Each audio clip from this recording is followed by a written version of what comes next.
Your overhead story channel. Enjoy. I wasn't supposed to be home that afternoon. The meeting in Detroit got scrapped last minute. Vendor canceled. The whole thing just dissolved before lunch. And rather than head to the office or K*LL time in a coffee shop, I thought I'd head home. Surprise Ava. Bring lunch. Maybe just spend a normal, quiet afternoon together for once. Nothing dramatic. No hidden agenda. Just her and me like it used to be. I parked in front of the house and sat there for a second. Engine still running. I don't know why, just instinct, maybe. Something didn't feel wrong, not exactly, but it didn't feel like the kind of return that would be met with excitement either. We hadn't really been excited about each other in months. Maybe longer. I cut the engine, grabbed the food bags, and walked up the front steps. It was early afternoon, around 1:40, and the neighborhood was dead quiet. The kind of silence where you can hear your own shoes crunching on the walkway. As I slid my key into the front door and pushed it open, the first thing I noticed wasn't a sight or a smell. It was a sound. A door slammed upstairs.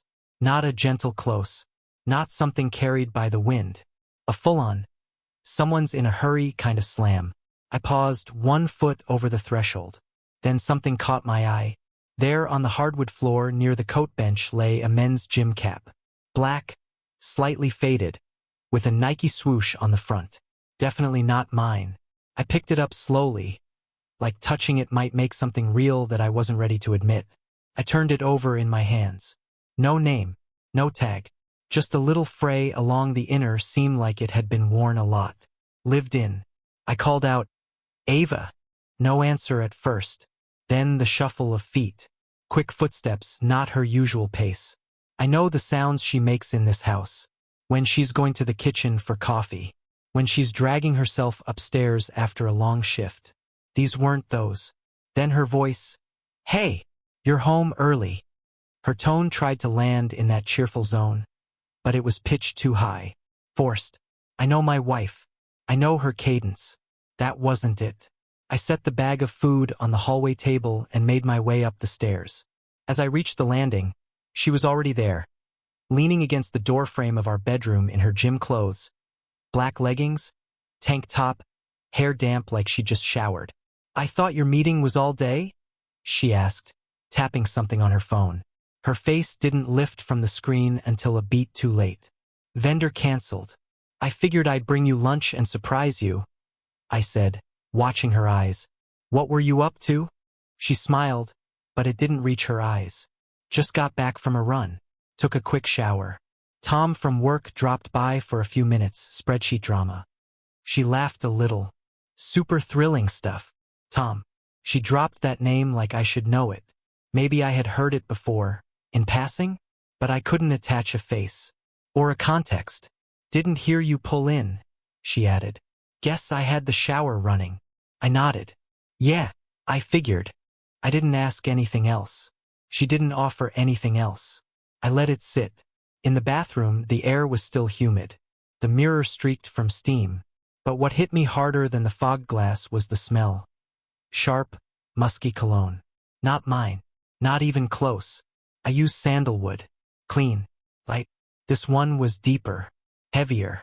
A scent I would have remembered if it were ever in our house before. Something flickered in me then. Not full-blown panic. Just a notch above unsettled.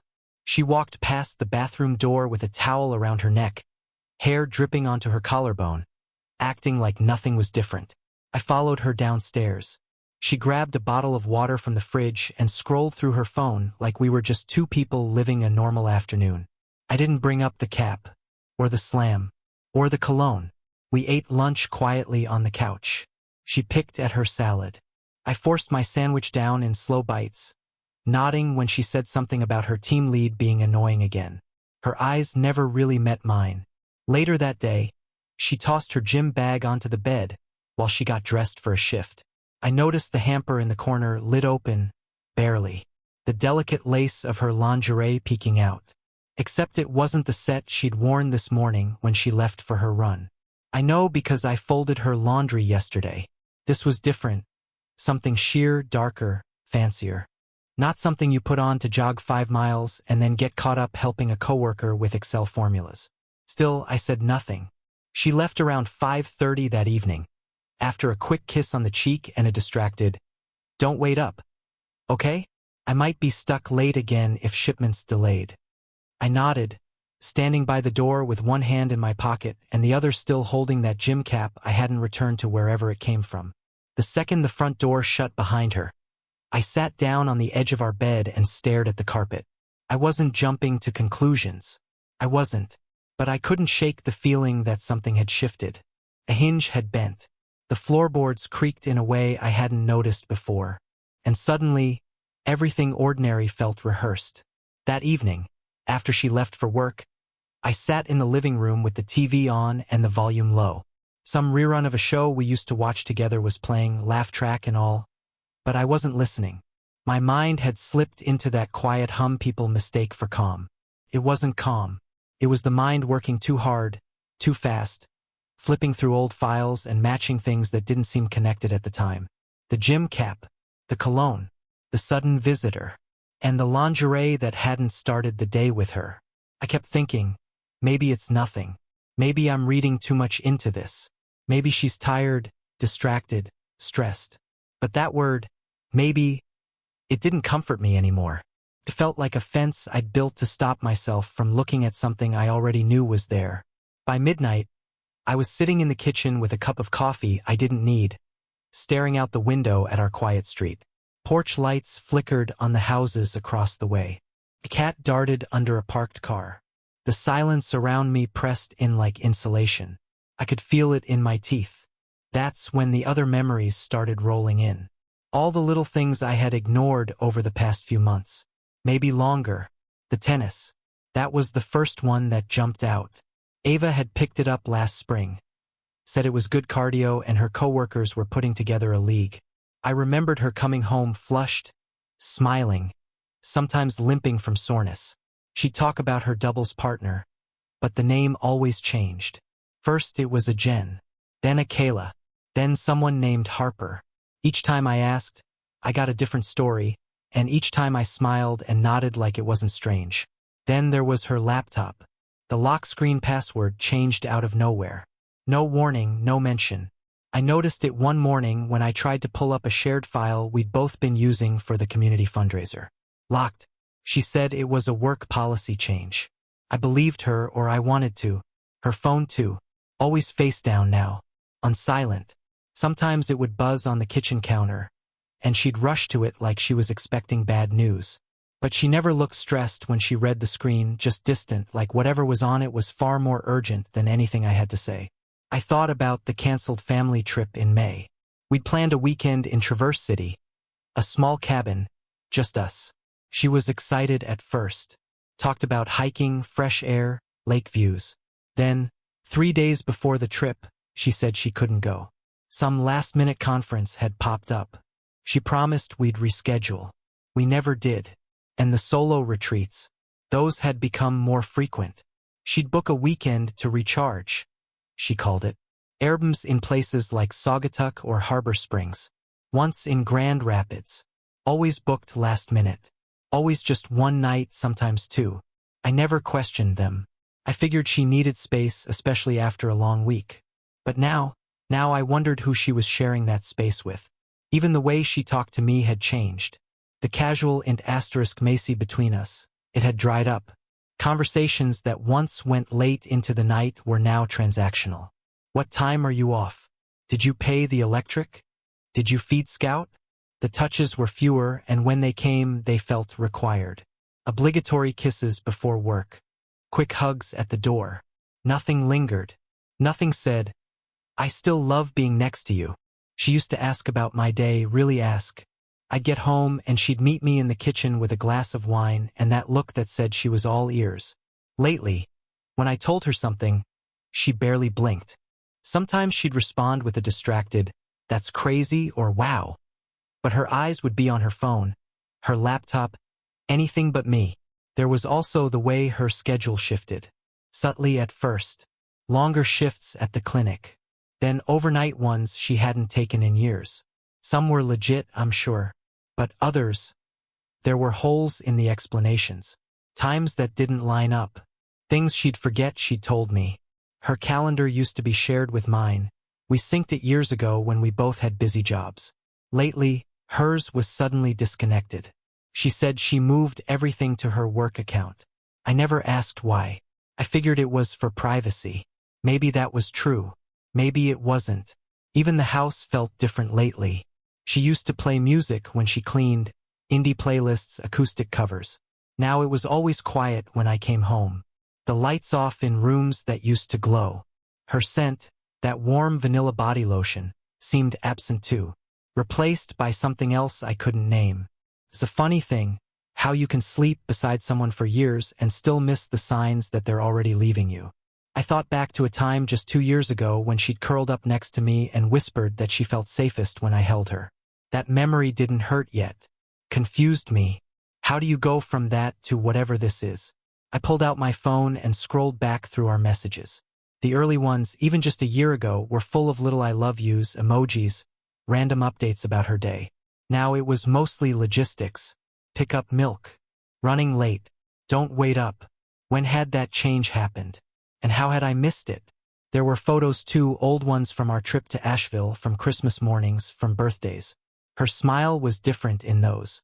Not just bigger, real. Now, even when she smiled, her eyes didn't match. Maybe I had convinced myself we were fine because I needed to believe it. Maybe I had told myself that people grow distant sometimes, and that it wasn't personal. That she just needed more alone time. More space. I tried to be that husband, the one who respected her independence, who didn't push or question. But maybe I should have pushed. Maybe I should have asked the hard questions when the first signs showed up. Not just now, months ago. Back then, it was easier to write it off. She's just stressed. It's just a phase. She'll come back around. But the truth was, she never left a trail. Just little cracks.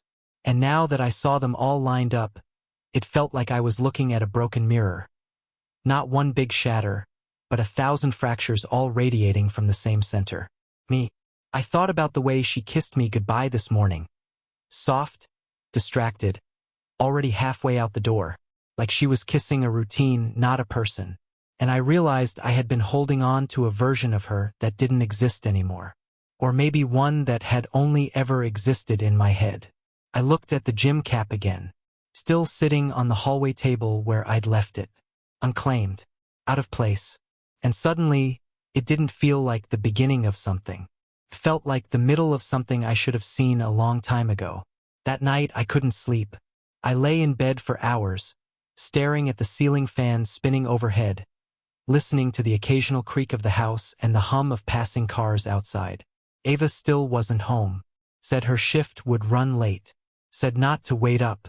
That had become a pattern lately. Me in bed with one arm stretched across an empty mattress, pretending that I wasn't listening for the front door to open. Pretending like I believed she was exactly where she said she was. But I didn't. At around 1 a.m., I got up. Not out of anger. Not out of obsession. Just restlessness. I padded downstairs barefoot, the cold floor grounding me. In the living room sat the shared iPad, plugged into the charger like always. Neither of us really used it anymore. We mostly lived on our phones and laptops. But it was still logged into her Apple ID. I knew that because it was still pulling photo backups from the cloud. I picked it up and opened the Photos app. Part of me told myself not to do it, that this was invasive, that I was crossing a line. But that voice was quiet, and the deeper voice, the one that had been growing louder over the past few days, said I needed to know. Not guess. Not wonder. No. The screen loaded. Recent uploads. Thumbnails, dozens of them. A few selfies. A blurred pic of a coffee cup. Then a photo that stopped me cold. Ava standing in a hotel room I didn't recognize. She was wearing a white robe. Bare legs. Her hair slightly curled, like she had taken her time getting ready. She was holding her phone up, looking at the window. The camera, I realized, must have been positioned by someone else. No, wait. Not someone else. In the reflection of the mirror behind her, I saw him. A man. Shirtless. Holding the phone. He wasn't posing. He wasn't trying to be in the sh*t. He was just there. Present. Real. Like he belonged there. My stomach dropped. I tapped on the photo and checked the timestamp. 2 weeks ago. The same weekend she said she had that training seminar in Grand Rapids. She'd taken the train up. I remember offering to drive her. She said it wasn't worth the hassle, that it'd be a quick in and out kind of thing. I swiped left. Another photo. A dinner setting. Dim lighting. A small table set for two. Candles burning low. A glass of wine in her hand. And across the table, another hand, male, fingers wrapped around a second glass. There was a dish of creme brulee between them, half-eaten. The kind of dessert we used to share. Swipe again. This one was blurry. A slow exposure H*T of the hotel room TV. Some movie paused, popcorn on the bed, her bare legs stretched out across someone else's thighs. He wasn't fully in the frame, but his presence was unmistakable. Strong legs, boxers, a hand on her knee. I felt something inside me sink. A slow, heavy collapse. Not explosive, not rage, just confirmation. It wasn't a dream. It wasn't paranoia. This was real. I wasn't losing my mind. I was watching it unravel piece by piece, and the worst part was, I'd already known. Deep down, I had known for a long time. There were more photos. Snippets of her hotel room from different angles. *T of her lipstick-stained wine glass on the nightstand. A mirror selfie where you could just barely make out his jacket thrown over a chair in the background. Each one more damning than the last. I checked the file details, all uploaded in batches. She must have backed them up without thinking. Or maybe she thought I'd never check. Either way, she hadn't deleted them completely. Not all of them, anyway. Then I opened the Messages app. Most of the threads were cleared, but a few notifications lingered in the settings, ghost messages, breadcrumbs. One contact had a heart next to it. Just a first name. J. The thread was gone, but the preview remained. Miss you already. Timestamped at 6:43 a.m. The day after her seminar. Another name, a nickname I didn't recognize, had a similar trail. Still can't stop thinking about you. Nothing else. Just a shadow of a conversation she thought she'd erased. But data has a way of echoing. I sat back, holding the iPad in my lap, staring at the soft blue glow of the screen and feeling detached, like I had floated above myself, watching a man I used to be, a man who made coffee for his wife every morning, who thought their silence was just temporary, who thought space meant healing. What a joke. I don't know how long I sat there before I realized Ava had come home. I didn't hear the door, didn't hear her keys, but I heard her footsteps on the stairs and the low hum of her voice on a phone call. She laughed softly, not like someone who had just left a grueling hospital shift, more like someone who was reliving a memory. I locked the iPad and set it gently back on the table. My hands were surprisingly steady. She came into the kitchen a few minutes later, still in her scrubs, hair pulled up. "You're still up?" she asked, surprised. I nodded, eyes locked on her face. "Yeah, couldn't sleep." She opened the fridge, grabbed a water bottle. "You okay?" "Yeah." I lied. She didn't press, didn't ask what was on my mind. She never did anymore. "I'm gonna shower," she said. "Long shift. I'm gross." I just nodded again and watched her disappear up the stairs. After the water started running, I pulled out my laptop. I didn't know what I was doing at first. Just moving. My body needed to do something. So I opened a folder, labeled it Evidence, dragged the iPad photos into it. Then I took a few screen captures from the iPad, the message previews, the reflections, the details. Then I started writing down dates, trips, weekend retreats, new patterns. I cross-referenced emails, receipts, text logs, all the things that seemed off. And for the first time in a long time, it wasn't guesswork. It was math. It was science. I was building a timeline of my own erasure. After a while, I stopped. I leaned back in the chair and closed my eyes. My chest hurt, not in a medical way, in a hollow way, like the wind had passed through me and taken something with it. She came back down later, hair wet, face washed clean. She smiled at me like nothing had changed. And that's when I knew. She had no idea that I knew. She kissed me goodnight and went to bed. I stood in the kitchen long after she'd gone, surrounded by the faint scent of her shampoo, staring at the place where our wedding photo used to hang. I'd taken it down 3 weeks earlier to dust and hadn't bothered to put it back up. Something about that felt right now. There would be no confrontation, no dramatic outburst, no demands. I wasn't going to scream or plead or try to understand her logic. She had already said everything she needed to, in photos, in silence, in lies too carefully told. And now I had everything I needed. By sunrise, I was gone. No note, no dramatic exit, no confrontation in the kitchen. I simply packed and left like I was heading out for a long drive, which, in truth, I was. I didn't even take the usual route out of town.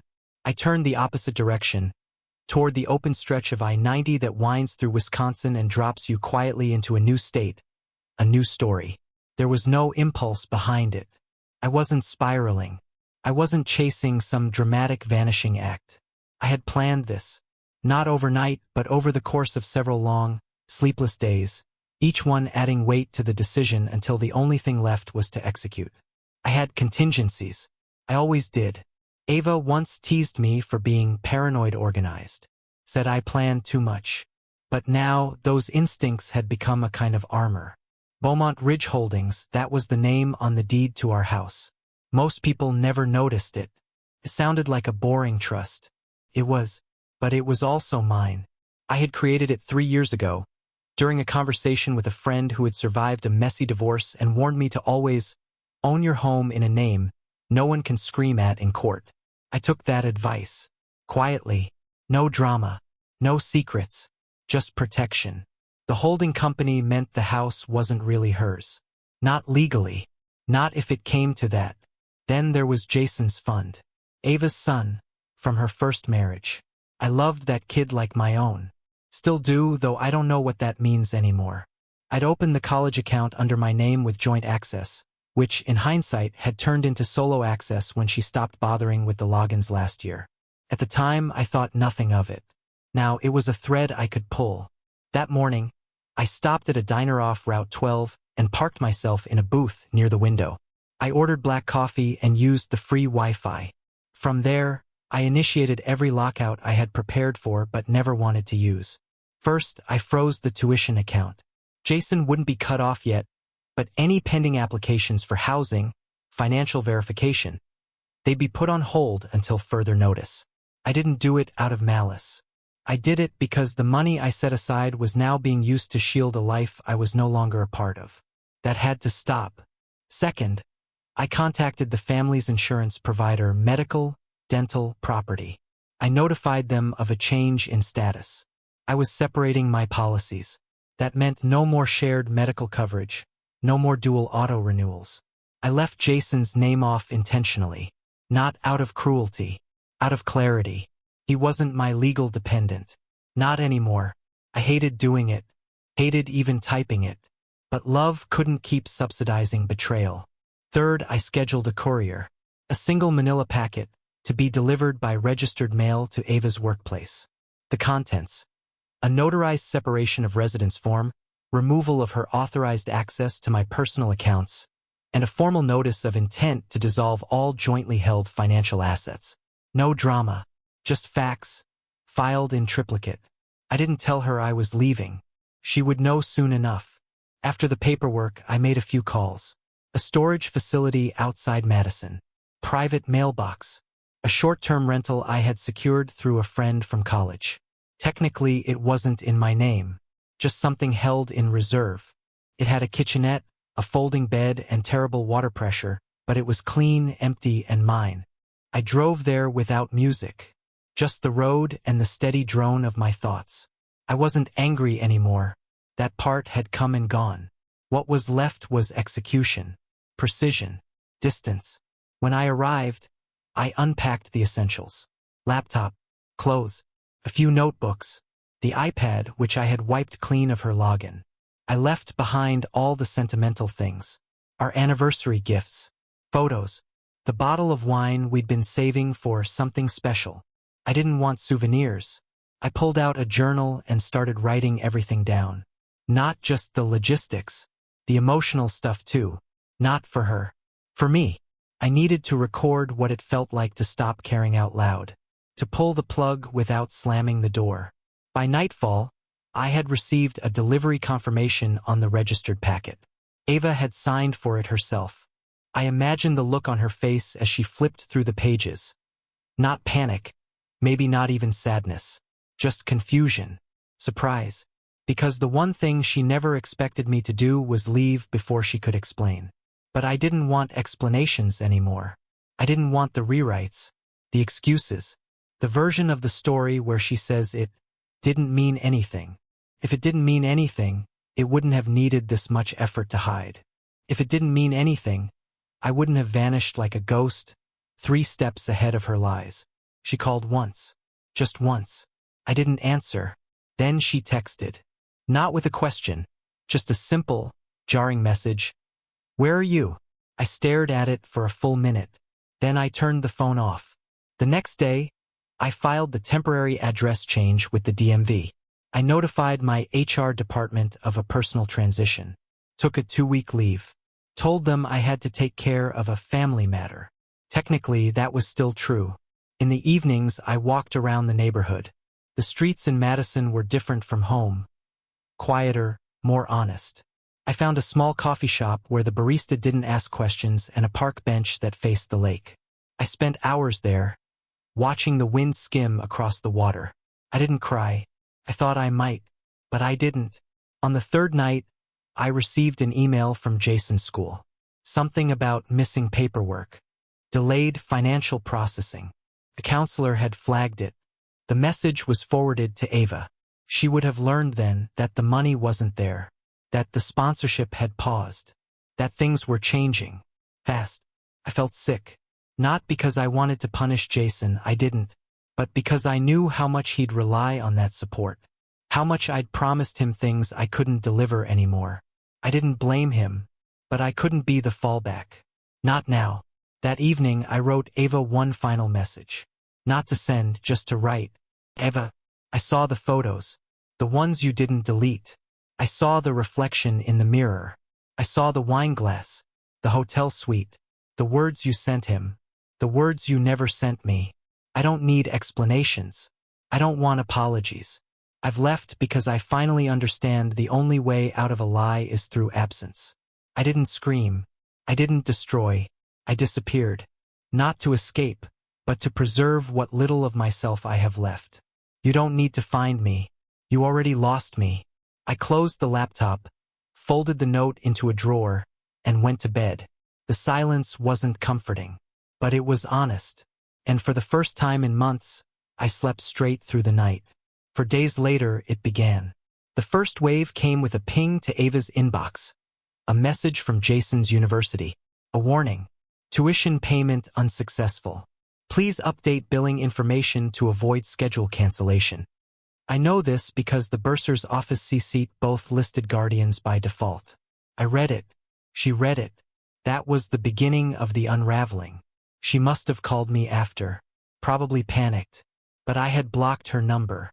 When that didn't work, she texted 3 messages in a row, all short, scattered. Did something happen with the account? Can you please call me? This isn't funny, Caleb. I didn't respond. I imagined her sitting at the kitchen table when she read the second notification, the one from our insurance provider. Effective immediately, her name had been removed from the family plan. The system auto-generates that email with the subject line, Policy Status Update. Very neutral. Very sterile. That was intentional. She tried logging into our bank account next. It would have greeted her with a red error banner. Your access has been disabled. Please contact your administrator. That administrator was me. The money she thought we shared had been swept days earlier into new, sealed accounts. Not hidden, just unreachable. I'd taken only what was legally mine. What I had contributed. What I had built. But when someone's living on borrowed time and borrowed comfort, even fair lines feel like theft. I pictured her scrolling through her apps, fingers trembling, realizing the digital foundation she stood on had cracked in 10 places at once. And then came the real explosion, Jason. I don't blame him. He's a kid caught in the middle of someone else's war. But he didn't understand that yet. From what I heard later, it happened in their kitchen. He had just gotten home from work. He asked her about a letter from the university. Missed deadlines, financial freezes, scholarship issues now pending verification. She gave him nothing but a blank stare. That's when he lost it. Started raising his voice. Shouting things like, "Why can't I reach Caleb?" And "What did you do?" She tried to call me then. Blocked. Again. He demanded answers, and when she couldn't give any, he started to piece it together. I had left. She hadn't told him. And suddenly, the structure he thought was solid, college plans, application assistance, interviews I'd lined up through contacts, had all vanished. Not paused. Gone. And Jarrett? Gone too. That was the next hit. I don't know exactly when she realized it. Maybe it was the cologne no longer sitting on the bathroom shelf, or the missing toothbrush in the guest bath, or the way her notifications from Jay stopped popping up. Maybe he blocked her. Maybe he ghosted. Maybe he just packed up and left while she was asleep. But whatever happened, she woke up to an absence. His jacket? Gone. The drawer where he stashed his socks? Empty. The hotel receipts he'd once carelessly left in her purse? All shredded. No trace. He didn't stick around to comfort her. He didn't pick up when she called. He left the same way I did, quiet, efficient, final. She must have thought she could hold onto something. At least him. That there'd be someone to help soften the blow. But cheaters never invest in foundations. Only shortcuts. Only exits. And then came the envelope. It was waiting for her on the kitchen table when she got back from work the next day. Sent by the law office that managed Beaumont Ridge Holdings. Registered mail. Signed upon delivery. Inside, a formal lease agreement. 30 days to vacate the property or agree to new rental terms. Monthly payment, maintenance responsibilities, utility coverage. All legal. All enforceable. Because Ava never read the fine print. She never asked why her name wasn't on the deed. Why it never showed up on the mortgage statements. Why I always said, "Don't worry, I've got it." She thought our house meant shared ownership. But our had a paper trail. And that trail didn't include her. She was now a tenant. And if she didn't sign, she'd be a squatter. I can only imagine her reaction. The confusion. The rage. The disbelief. Maybe she called the number at the top of the notice. The office assistant who handles communications. Maybe she said something like, "There must be a mistake. I live here." And maybe the assistant, politely, professionally said, "Ma'am, you have 30 days to resolve this. After that, we will proceed through the standard channels." I didn't do it to humiliate her. I did it because actions have weight. Choices echo. I spent the next few days in Madison in a strange sort of silence. Not peaceful, but purposeful. I'd created distance, but the gravity of her collapse still reached me. Like a building crumbling a few blocks away, you don't feel the explosion, but you still feel the ground shift. I heard from a mutual friend, indirectly, that she'd stopped going to work for a few days. Called in sick. Said she needed time. They didn't ask questions. Maybe they already knew. Maybe everyone already knew. I started noticing old contacts going quiet. People we used to see at dinner parties. Couples from her side of the family. Her sister hadn't texted me since the week before. Ava's cousin unfriended me on social media. It didn't hurt, but it did confirm something. She was rewriting the story. Painting me as the one who vanished, who withdrew, who walked away from everything. And maybe, to her, that was the truth. Because people like Ava don't live in betrayal. They live in narrative. And if the facts don't fit, they edit the timeline. She had deleted my name from our shared photo albums. Deleted comments. Unfollowed me online. Turned her page private. Like she could erase me from the digital past just as easily as she tried to replace me in the present. But reality doesn't work like that. You can't scrub fingerprints off a broken vase and pretend it was always whole. I thought briefly about reaching out to Jason. Just one message. Just to explain. But what could I possibly say that wouldn't drag him deeper into the wreckage? That his mom lied? That I saw things I couldn't unsee? That I still cared about him but couldn't carry the weight of her choices anymore? It would have hurt him more. So I didn't. Instead, I wrote him a letter I never mailed. Jason, I hope one day you'll understand. I didn't leave you. I left a situation that no longer had honesty in it. You were never the problem. You were the best part. I meant everything I said about your future, and I still believe in it. But I can't be a passenger in someone else's deception. I hope you rise above all of this. And when you do, I hope you know I'll be cheering for you, even if it's from far away. Caleb. I folded the letter and locked it in the drawer with the one I wrote to Ava. Maybe someday he'll find it. Maybe someday he'll understand what collapse really means. It isn't always shouting. It isn't always flames.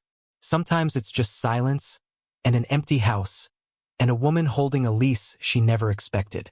2 weeks later, Ava found the apartment in Madison, the one I'd rented years ago during our first rough patch. She must have remembered it. She waited outside just after dusk, arms crossed, pacing. I watched her through the peephole, unmoving. She knocked once, then again softer. I said nothing. Couldn't. Not because I hated her, but because silence was the only truth I had left to give. After a few minutes, she slid a folded letter under the door and left. I didn't open it. There was nothing she could write that would change what she'd already rewritten in action. That night, she returned home alone, not to the house we once shared, but to its hollowed version. The rooms were quiet, stripped of laughter and meaning. She wandered through them like a ghost in a life that no longer belonged to her. I wasn't there to witness it, but I imagined her finally understanding. The real punishment wasn't losing me. It was realizing how quietly I left, and how loud that silence had become.